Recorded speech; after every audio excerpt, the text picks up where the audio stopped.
I'd like to welcome you to the Big Freaky International Hotel. I'd like to thank you for coming out. This is my first appearance and first live appearance in 9 years. Thank you.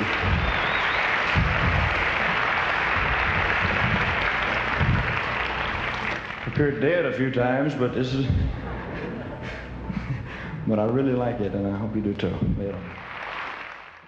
Elvis had a tremendous draw to him emotionally and physically, where you looked at him and you thought, that is probably about the best looking man I've ever seen, you know.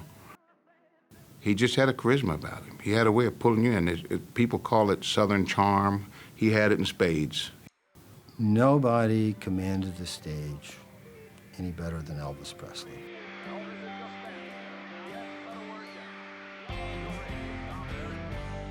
I really didn't know what the yelling was about. I didn't realize that I was moving, my body was moving. It's a natural thing to me.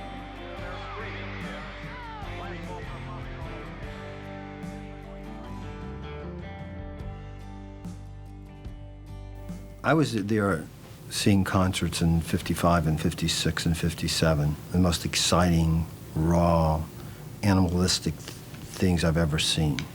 And of course, that will always be my lifelong image of Elvis Presley. Music was the mainstream of his life. It was a fast-paced world around him. There were times I looked at him and he looked very lonely. And I'd look at him and I think, he's not even where he wants to be right there. He's not feeling anything right now.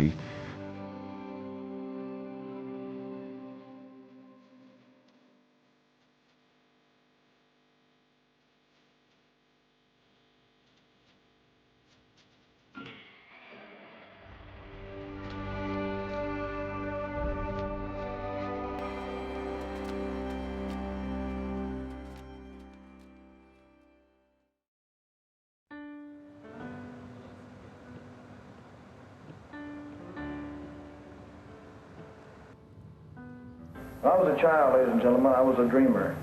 I read comic books and I was the hero of the comic book. I saw movies and I was the hero in the movie. So every dream that I ever dreamed has come true 100 times. These gentlemen over here, you see these type people who care, they're dedicated. You realize that it's not possible that they might be building the kingdom. It's not too far-fetched from reality. My name is Sonny West. I was 20 years old when I met Elvis in 1958. Elvis, Red, and myself grew up in housing projects, government housing projects, where you could only make so much amount of money and you lived there. My first impression when I met Elvis in 1958 was it was hard to believe that this was such a superstar. He was such a natural, good person, attentive, caring, a warm guy. Just when you talk to him, he just talked to you like my cousin Red talked to me or some of the other guys, and he just was, I don't know, there was something about him that just drew you in. My name is Jerry Schilling. I met Elvis in 1954 at the age of 12 years old. Growing up in North Memphis, I went to the local park one day. It's called Dave Wells Community Center, Guthrie Park. There was a little school called Guthrie. And I saw this guy. It was Elvis Presley. That was it for me. Changed my whole life. I wanted to be like him. He was lovable, he was dangerous, everything a young kid would admire. I remember going home, saying a little prayer that night, saying, gosh, a real prayer, saying, I really wish he would be my friend. My name is Marty Eliker, and I first went to work for Elvis when I was 24. Elvis was a bit of a loner back then. He had maybe 3 or 4 friends that lived in the same housing project he did, and primarily was shy, did not really come out of his shell until a couple of talent shows, and the girls started screaming him. I mean, he always liked girls. I mean, I think he had more girlfriends than he had guy friends. as far as work is concerned, responsibilities as far as work. Everybody knew what they had to do so that he could be happy and live his own life.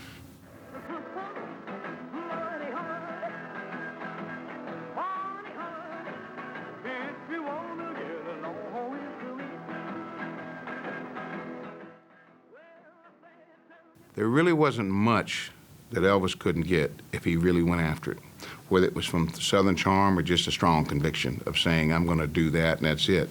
And that's what we always admired about him, but those things slipped away in the latter years. He didn't have the strong convictions. He didn't have, I'm going to get it done.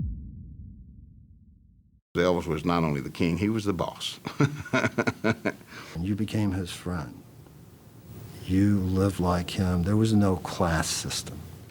If push comes to shove, you work for Elvis, okay? But as Elvis once told me, you know, if you're successful, you make and do things a little bit better, nicer house, maybe an airplane or something, but it all boils down to friends, family, some things to look forward to, and some people to share it with.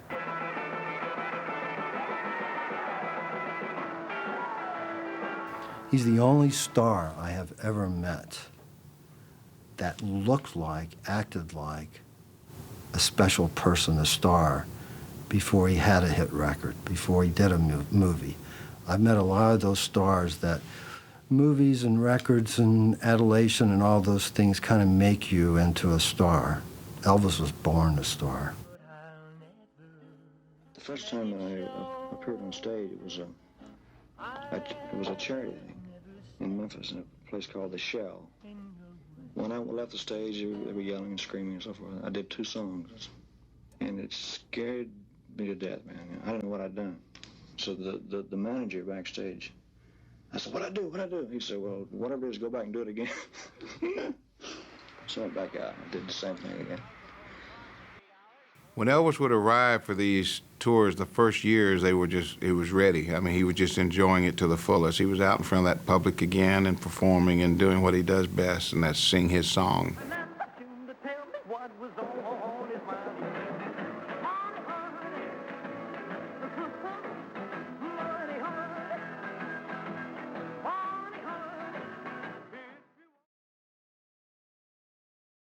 He didn't want to know anything about business. He left all of his personal finances up to his father. Yeah. I'm not saying nothing against Mr. Presley. He couldn't handle it. I said to Elvis one day, Elvis, you know there's a way that you can have your money work for you. So you don't have to do all this stuff. He said, well, go tell Daddy. Well, I go out in the office and I tell Mr. Presley, I said, Elvis wanted me to say something to you about, possibly letting his money work for him. And he said, mind your own damn business.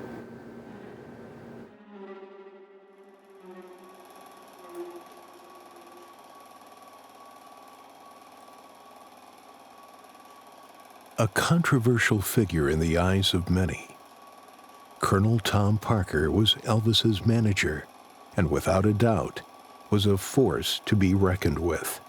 I like to live up to my reputation of being a nice guy. This is it, folks. How did you first meet Tom Parker? Well, when I was with Bob Neal was my manager. The Colonel used to take shows out on the road. He'd hire me for an extra added single. Mm-hmm. And he undoubtedly liked the performance that we did, so he decided to start working together. Him as my manager. Did you pick Parker, or did Parker come for you? Oh, we more or less picked each other. Presley was a star from the first day he ever started going into show business.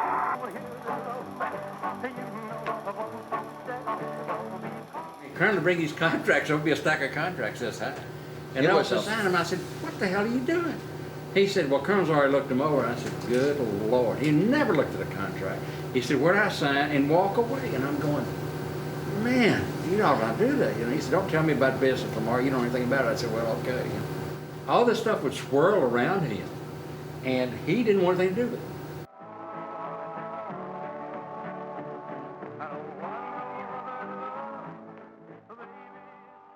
Elvis worked so hard from '54 to the time he went into the Army, and everything was going well too.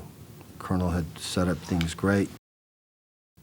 Colonel had made it possible in Elvis's mind that he had a career when he came back from the Army. Normally, an entertainer went in the Army, the career is over.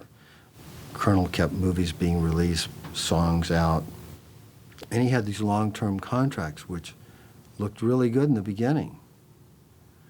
But Elvis had no script approval, music approval, none of these things. The machinery was set. All the people, William Morris Agency, RCA, the studios, for a few years now, they had gotten all their direction, all their deals was through Colonel Parker. And Elvis doesn't even like to be in those kind of meetings. And Colonel didn't understand the creativity aspect of Elvis. My love too strong, too high. Yeah, baby. Always lived very quiet life. I ain't never did no wrong. Now I know that very quiet life has been too lonely, too long. One night with you. I was alone out to Colonel Parker one day a week, and I could hear after a recording session, Colonel would go, his wife was named Marie. Hey, Marie, can't hear Elvis singing for all those voices and all that stuff. And then I'd go home, and Elvis would get the record, and he would compare it with the acetate that he left the recording session with, and all the mix was different. It would be like if Michelangelo was giving the Pope paintings, and the Pope had these people came in, let's take a few clouds out here, let's make the blue bluer. That's what they were doing to Elvis.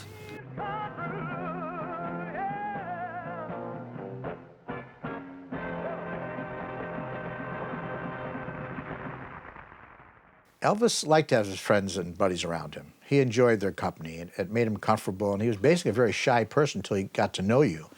So once he got comfortable around you, he'd rather have those people around him instead of strangers.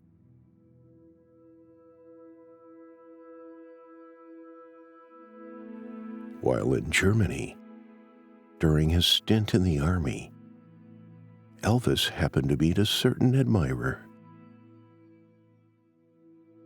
The first time he met Priscilla, I happened to be at the house that evening when she was introduced to him. When she walked in the door, I mean, very pretty young lady, but I didn't know how old she was at the time, and I figured she was about 16, but at the time she was 14, I find out later. He liked young girls. He thought if they got 18, they were ready for Social Security. I said, listen, you know, you better get some keys. And he said, what do we need keys for? I said, for the fucking jail cell. They're going to put our ass in for you dating a 14-year-old girl. We ain't gonna be...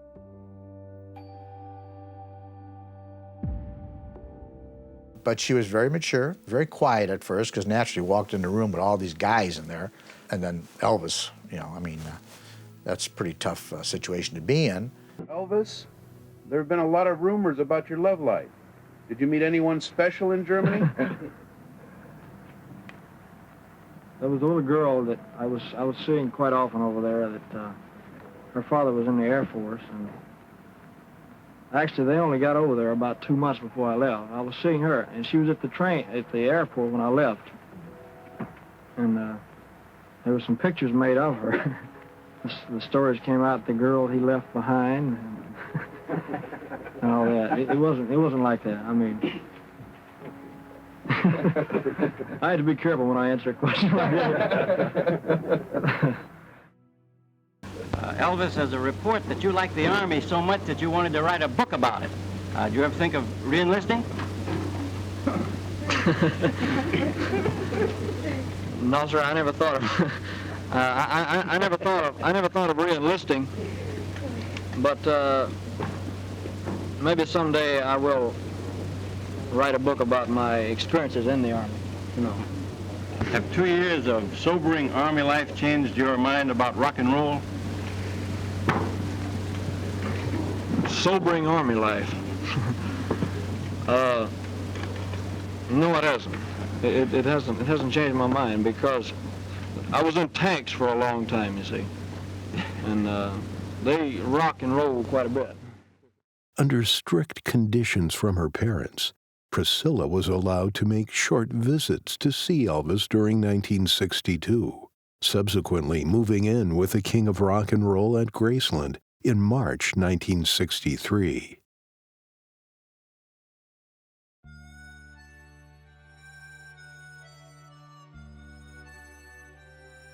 He had been back from the Army 4 years. He did 2 or 3, good movies when he came back. But the movies were getting weaker and weaker, and the soundtracks were getting, in some cases, more ridiculous and more ridiculous. Well, old MacDonald had a farm, E-I-E-I-O. And on that farm he had some cows, E-I-E-I-O. With a moo-moo here, a moo-moo there, cattle everywhere. And when those cows got out... Elvis's meteoric ascent to fame continued throughout the 60s. Naturally, stuck in long-term contracts and accompanied by his unwavering hunger to become a dramatic actor, Elvis spent time in Hollywood building his acting career. In the movie years, the drugs were in control. The sleeping pills and the uppers. And he said, I want to be sure, we stay up all night. We drive all night. I know you're not used to it, and I want you to, keep up as far as your attitude is concerned. So he said, I want to show you something. So out of his pocket came a little blue velvet case, a jewelry box. He said, open it up. Well, I opened it up, and it was just chock full of pills of every color you can think of. And I said, good God, what is this? And he said, here, let me give you a few, and this will help you stay awake and be in a good mood. I said, okay. So he picked out about 4 of them, and he said, here, don't take them all at once, just take them every couple of hours. I stayed up for 3 days. And to be quite honest with you, it gives you one hell of a good feeling. So I kept taking them. I took them for 15 years. When you start taking the uppers, which is what they were, in order to go to sleep, you need to start taking sleeping pills. So it gets to be a vicious circle. And where today 1 will work, tomorrow you need 2, and the next day you need 3, and then the next day you need 4. And after 15 years, it gets pretty vicious. I couldn't take them every day. Not to be the goody-goody, but I just couldn't take that pill because I knew what it was going to do to me. Make my mouth dry, it was just going to make me wired all day, and I just didn't want to do it. But I had to take them sometimes because he would stay up to 3 o'clock in the morning, 2:30, 3 o'clock, and we get up at 5 to go on location. I learned from the very start, I sleep when he sleeps. We used to have a thing, in fact, on Paramount, on GI Blues, they had a club scene in there, and he'd kept us up late, and I just couldn't stay awake, and I hadn't taken anything. So I went over to a dead set and got into a booth there in the nightclub set, and they were shooting on another one, and laid down on the booth to get some sleep. And one of the crew guys up on the catwalk just pointed me out to Elvis. I found out later, he pointed me out. And Elvis came around when he got through with his business. He came around and looked for me. And he saw me through there because there was a couple of tables stacked up, and I kind of put a little camouflage so I couldn't be seen easy. Oh, man. He threw that table and chair, and I woke up straight up. He said, damn you, Sonny, I told you you sleep when I sleep. I said, I'm up, boss. I just took a break,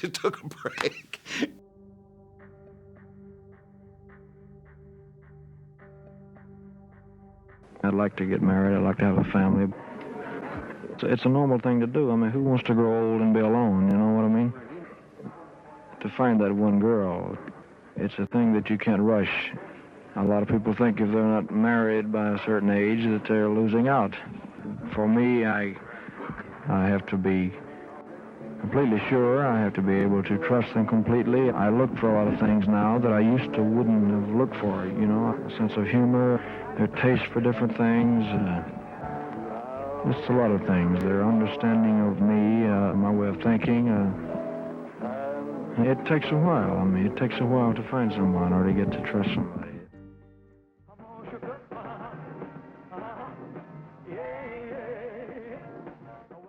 Wedding bells rang in Vegas on May 1st, 1967.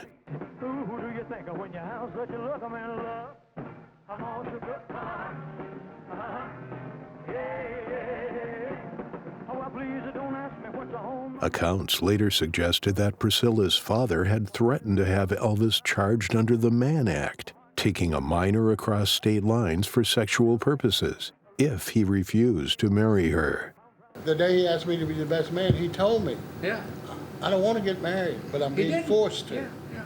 Because Elvis's lifespan with a woman was anywhere from 2 to 4 years. I need to interject. It wasn't because he didn't love her. No, he did love he her. cared He didn't about want to her. get married because he shouldn't have been married. He didn't want to marry. No, I know her. that. Yeah, Yeah. that's the key. February 1st, 1968, saw an expansion of the Presley family. Priscilla gave birth to Elvis's only child, a daughter named Lisa Marie.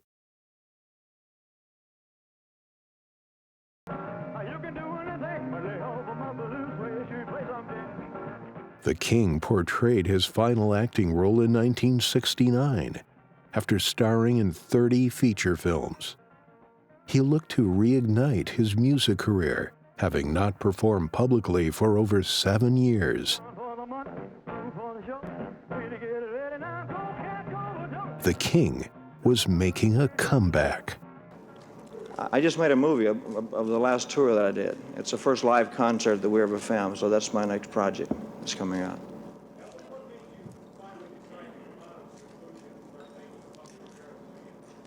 I just missed it. I missed the live audience.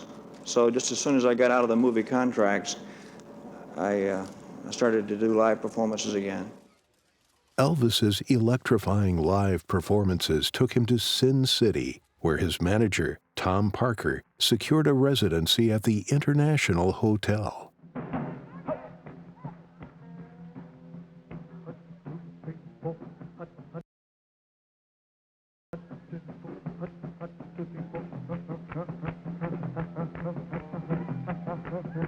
I'd like to welcome you to the Big Freaky International Hotel.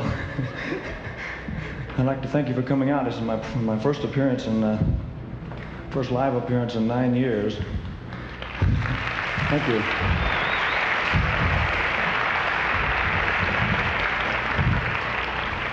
Appeared dead a few times, but this is. But I really like it, and I hope you do too. Later. From 67 through 71, he was dynamite. 72, he started falling apart. Yeah. And the greatest pictures that were taken of Elvis was in those years, where he looked so phenomenal. 165, he was so 170. he was absolutely scary looking. He was so handsome. He was just deadly. His spirits were up at that time too. Looking. He was very high. And he was happy about being in Vegas. That was a thrill. But he was stuck with it because Colonel had locked the deal. He didn't like the idea of doing, 2 shows a night, sometimes 3, 7 days a week, and it bothered him. And it festered and festered and festered until the very end. He hated it so bad he wouldn't do it. We leave the studio, nobody can sleep for hours. It takes at least 4 or 5 hours to even begin to unwind. And we usually wind up doing this type of stuff. There seems to be a kind of like a relationship going on stage. It's like everybody is a friend of everybody else on stage. And that's something very rare. I think it's because we enjoy it, and we constantly enjoy it, which means that we do 2 shows a night for 5 weeks, but we never let it get old. Every song is like we do it for the first time, and that's one of the secrets,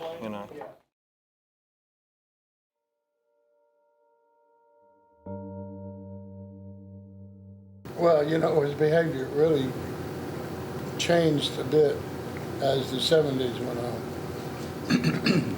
Primarily, I think, you know, out of boredom, and he needed a change, and the more pills he took, you know, it's just a fact of life. The more pills he took, that didn't help. Plus the threats, you know, on his life. Didn't help. That didn't The help at all, you know. threats. So I mean, it was a combination. You know, the life that he lived, you know, paranoia is like, you know, it's unexplainable at times, and he really, you know, he just got terribly insecure.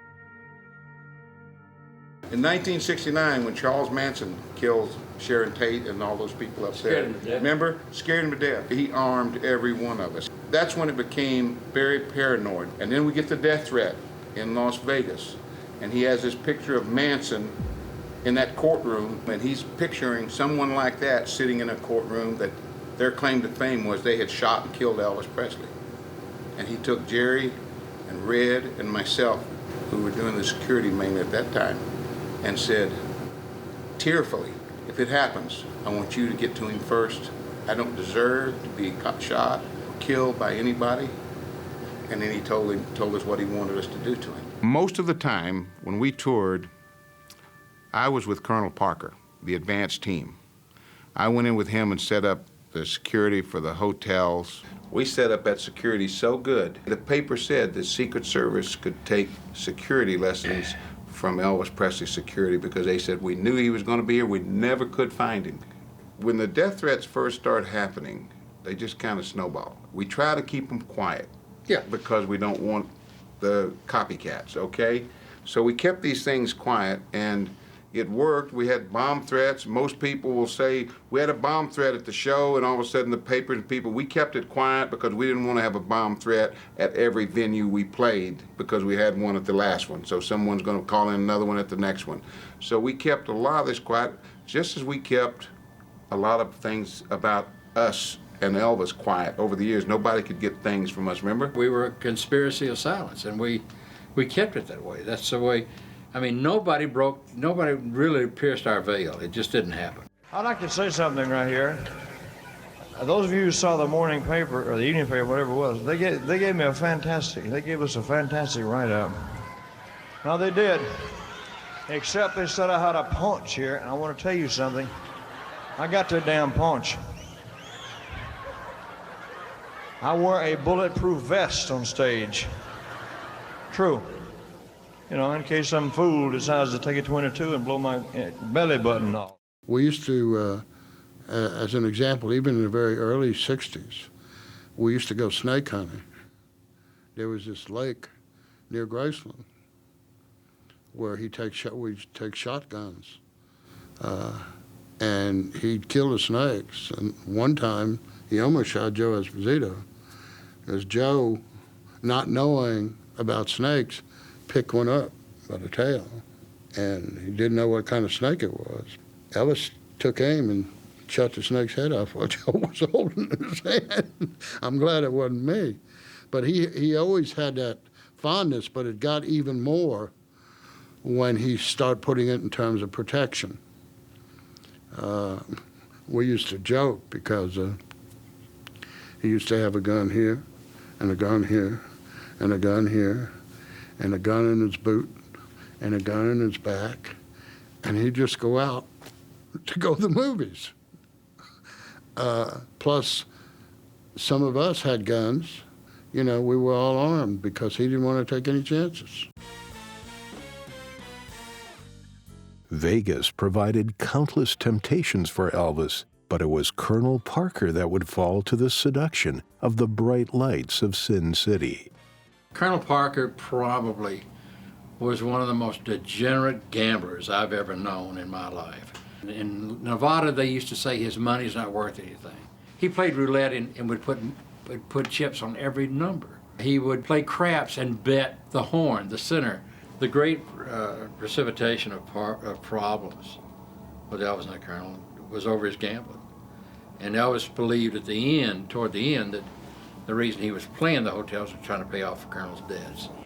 When we were playing Vegas, and I got Elvis downstairs for the early show, and I had to go back up to the suite, so instead of going through the back corridors, I went out the front and went through the casino, and Colonel was at a roulette table there, and my wife was pregnant.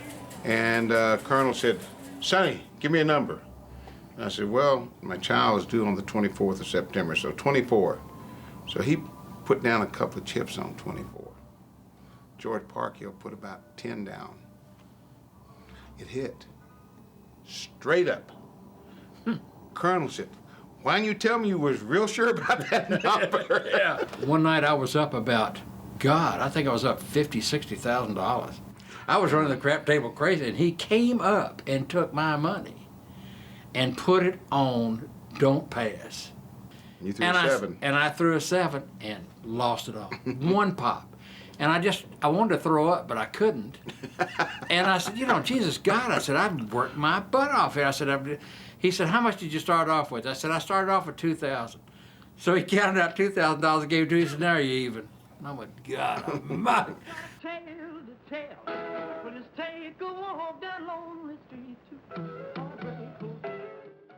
I got sick one night last week, and I had a temperature of about 102.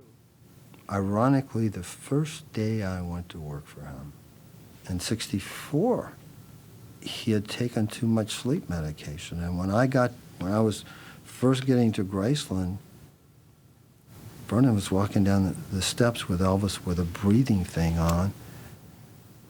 He was having a hard time breathing, and when he saw me, he kind of snapped out of it.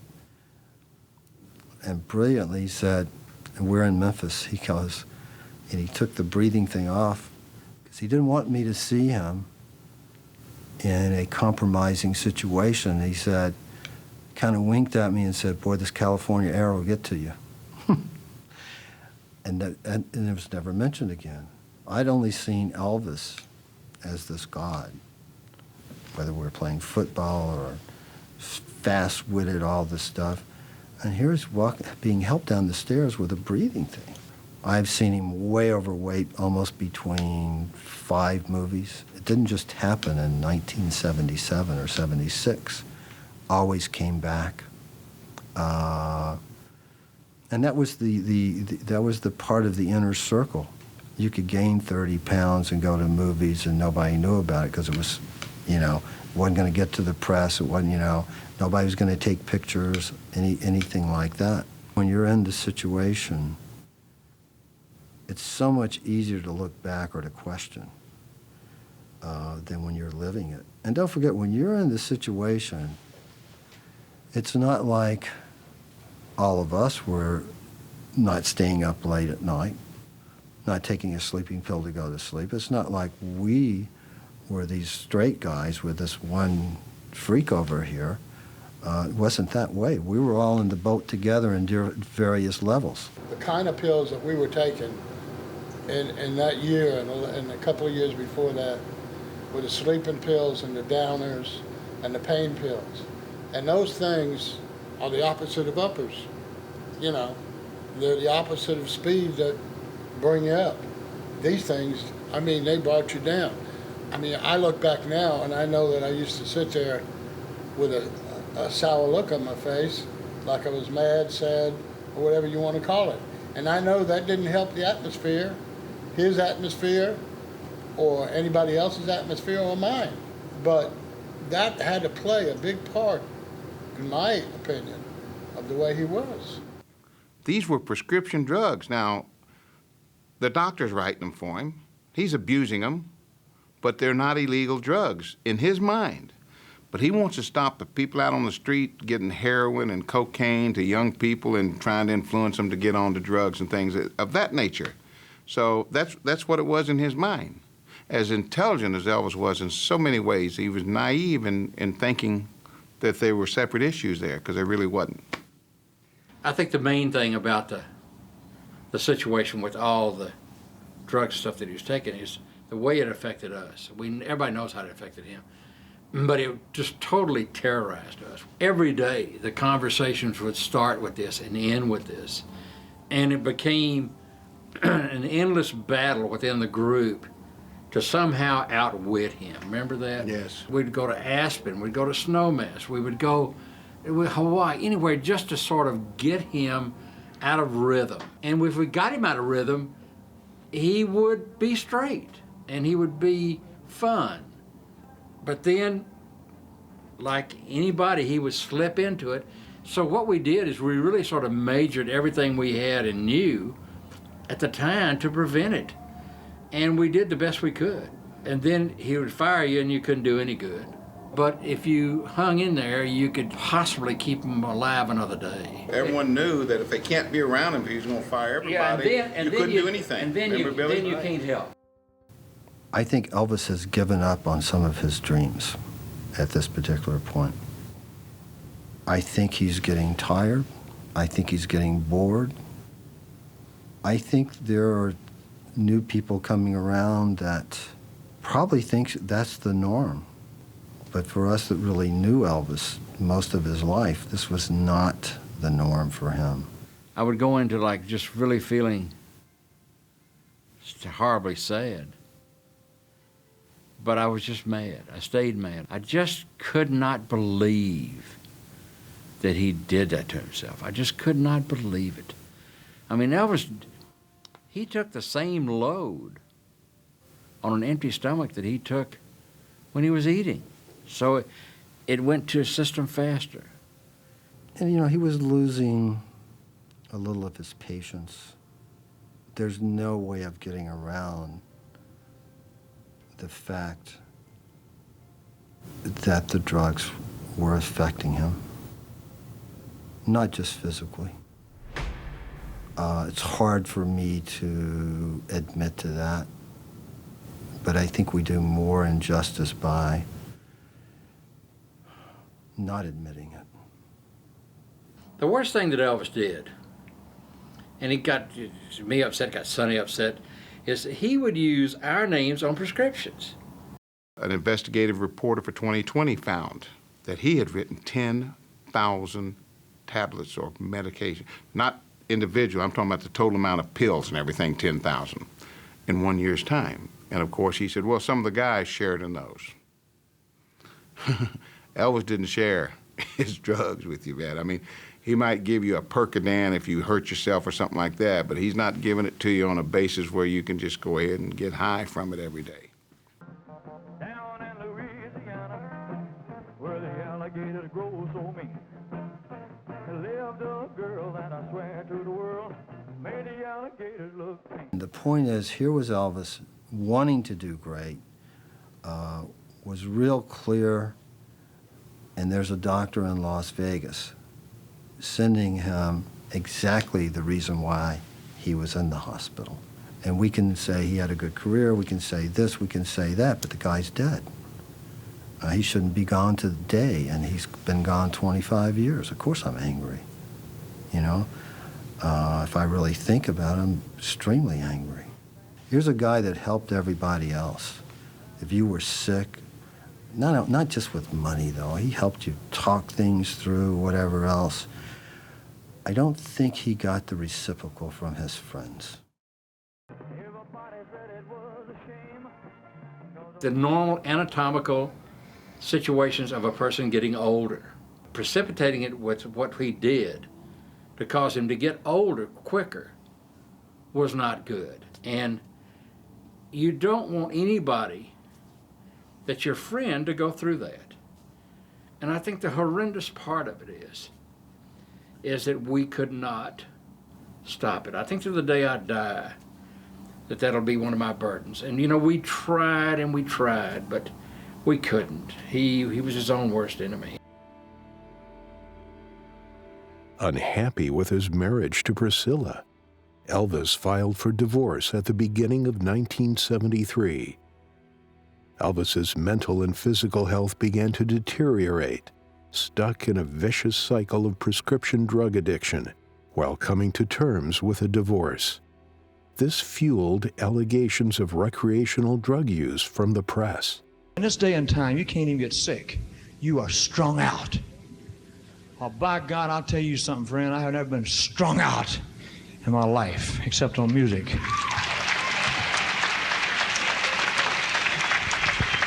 When I got sick here in the hotel, I got sick here that one night. I had 102 temperature. They wouldn't let me perform. From 3 different sources I heard I was strung out on heroin. I swear to God, hotel employees, Jack, bellboys, freaks that carry your luggage up to the room, people working around, you know, talking, maids. And I was sick. I was, had a doctor, had the flu, and I got over one day. But all across this town, I was strung out. So I told him earlier, and don't you get offended, ladies and gentlemen, I'm talking to somebody else. If I find or hear the individual that has said that about me, I'm going to break your goddamn neck, you son of a bitch.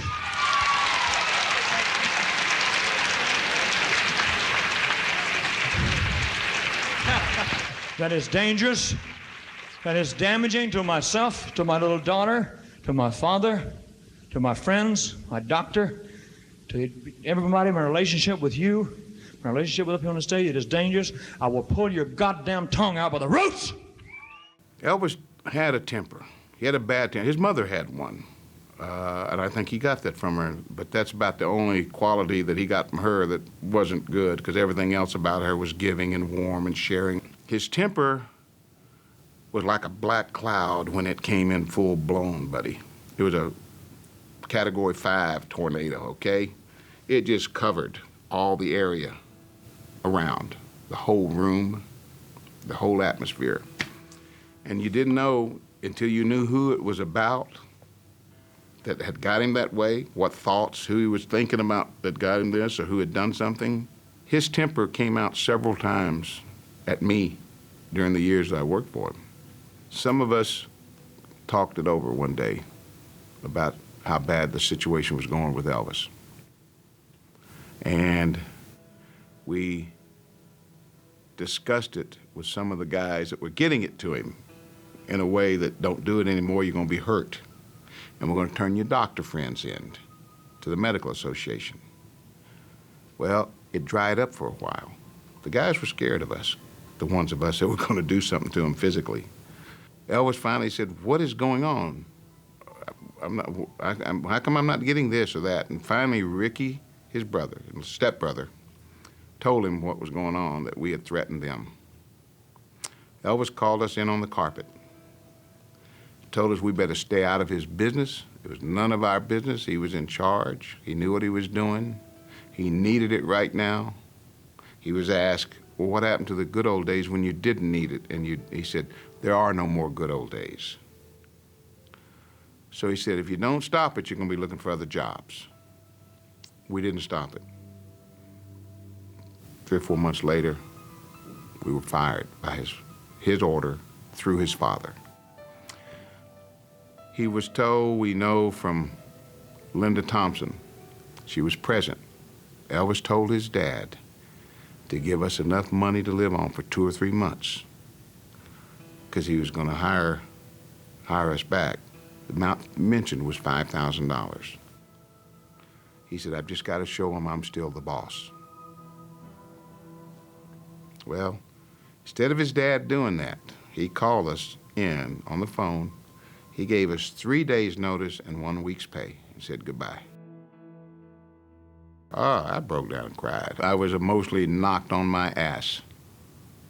I just couldn't believe it, what I had committed for him and for him to do this. I had been fired and talked about being fired over the years, but there was something about this one because of the reason.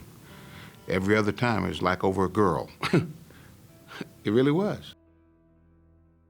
Owing to his increasing dependency upon prescription drugs, an ailing Elvis was once again admitted to hospital in 1975.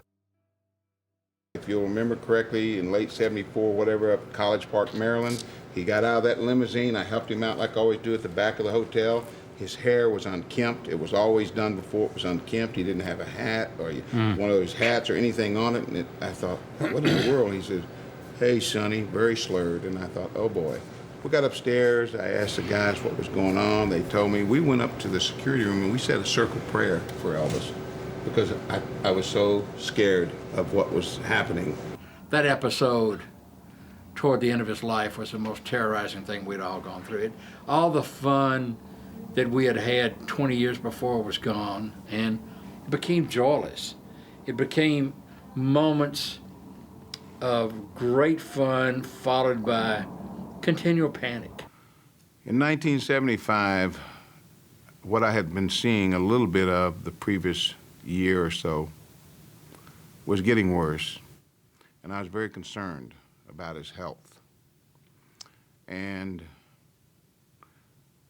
it wasn't like it had been before when he was taking the uppers and the sleeping pills. When he started experimenting with the, the down stuff, that's when we started getting concerned.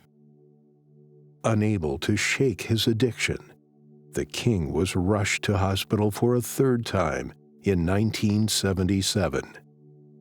One time we were in the bedroom talking, and he said, Lamar, he said, I'm probably standing over your grave when they put you in the ground. I said, well, let me preface what you're saying here with something of mine. I said, for some strange reason, I can never see you as an old man.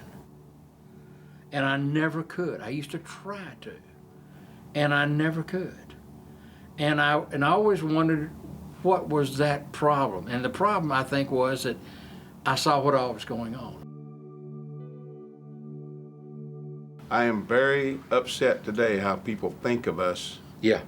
And it bothers me to no end. Sometimes I they blame grab us them for and everything. shake them and say, listen, Yeah. you idiot, we did everything we could. You keep talking about why didn't people around him do more? We They did. said We got that you fired. were We got friends. Yeah, dismissed. you were we were his what? friends. Yeah, we were his friends. That's why we went to the wall for him every time. And if I could have done anything more that I think of Lamar, I would have done it. I sleep at night because I know I made my move. I made my move to do what I could to get him off. And it didn't work. And I got fired for it. I said, you cannot keep like you're going. You're going to die. I said, you are on the verge of dying. When I looked at him, and he looked back at me and he said, let me tell you something. This is how his mind worked. He said, I'll be there when they lower your big ass into the ground. Yeah. And I said, no, you won't. And he got mad, and he said, if you bring this up again, he said, I'll drop kick your ass to Cleveland. I said, Elvis, I don't have to bring it up. People see it.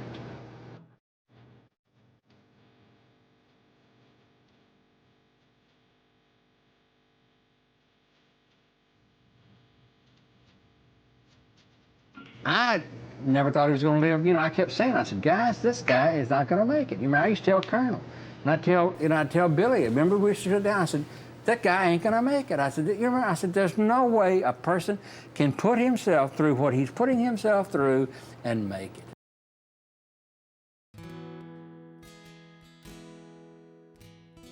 I thought that he had so much more to offer. This man was so multi-talented. And he's a guy who never had acting school and was turning into a really good actor, I thought. And he was just a lot of good songs left in him. Could sing his butt off. Oh, when I used to see him on stage performing in the manner that he started performing there at the end, where he wanted to do the best show he could, but with what he was, nothing left. But where he was at, he was really burning, and the light was getting dimmer. But when I see or think of him at that time, Lamar, and then I remember when I first met him, first time I saw him live in person at Tech High School when he sang a few songs, just him and his guitar at lunchtime over there. Saw him at the Tucson Rodeo Grounds when y'all came. This was with the group, remember? So I remember you were there in Tucson, the rodeo grounds. And then when I met him up close and personal, when I was introduced to him by my cousin Red, who brought me in to the group, I couldn't believe it was Elvis Presley. Look, all things change. Could not believe it. All things regardless. Sinatra, go down the list. There's very few. I give Tom Jones a lot of credit for keeping himself in good health. God knows, I don't know how he did. But he has done it every day. Yeah, he worked out, and I think he's really, and it's a compliment to him. Elvis did the complete opposite. I could not believe how he deteriorated in the year I was gone. When I saw the CBS special, I was shocked and I was pissed. And I called Colonel Parker one of the few times I ever did on a negative.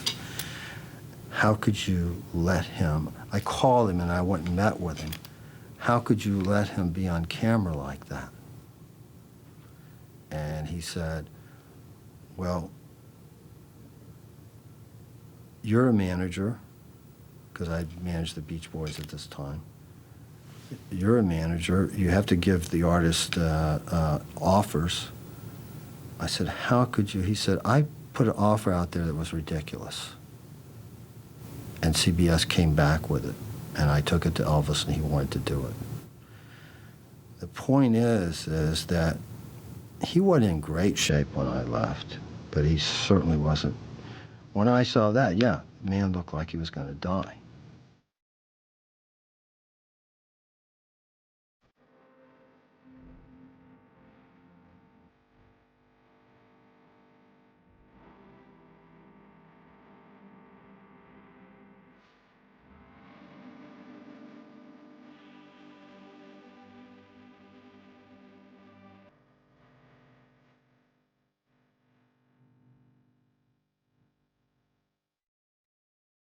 What's going through your mind is that, did I do enough? Can I do any more? Can he hold together? It's like when I called him from LA when we were going to do that last tour. And I said, you just need to shut it down. I said, fuck the tour. I said, cut it off. Let's just, I said, let's just cancel this tour out. And he said, Lamar, I've got a payroll. Which, when you say that, you go, well, he's right. But at the same time, I told him, I said, listen, I said, you got 2 or 3 guys around here that'll go to Hawaii with you. And I said, we'll hang out and you just, and you can get yourself back together again. He said, let's talk about that after this tour's over. It sounds like a good idea. He didn't make it. Interrupting with a bulletin just in from Memphis, Tennessee. Elvis Presley may be dead. An unconfirmed wire service report says the 42-year-old singer was found unconscious in his Graceland mansion in Memphis, rushed to a local hospital where efforts to revive him reportedly were futile.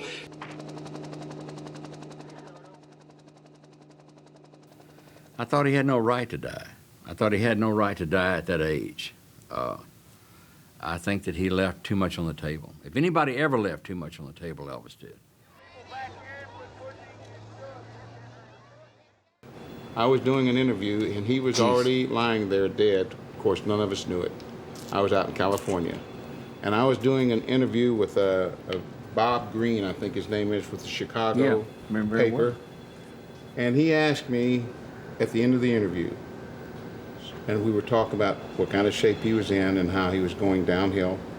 And he asked me, so it wouldn't surprise you at all then to pick up a paper someday and it's saying Elvis Presley had died? And I said, no. I said it wouldn't, but it also would, because it's almost like he's immortal, but when you come down to the truth of the situation, yeah, like I said, it was a double-edged sword.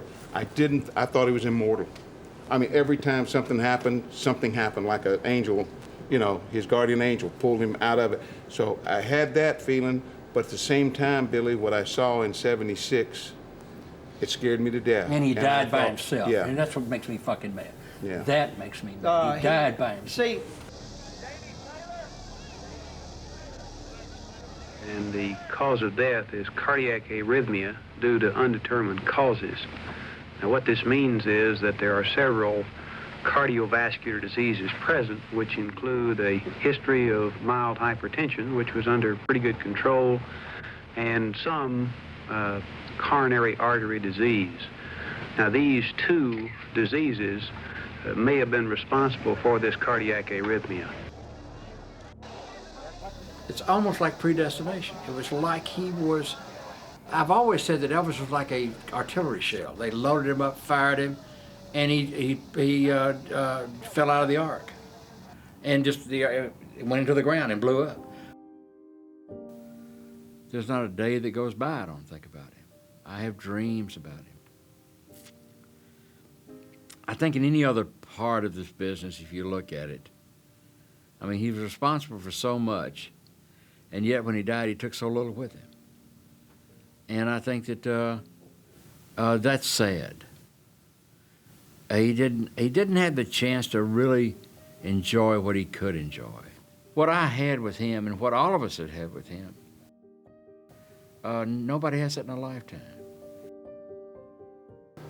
we're all like brothers, and he was the guy that held us together. We're family. No matter what we go through, we're all there for each other. And if Elvis did not do anything in this world, he forged a friendship and a family that lingers to this day. Times I'd go over to him. I say, "Hey, boss. Hey, Sonny. About ready to go? Yeah, let's go." Get him out of that. Wasn't enjoying it. He wasn't enjoying it. I apologize. I get emotional. Like I say that I learned very early in life. Just rough.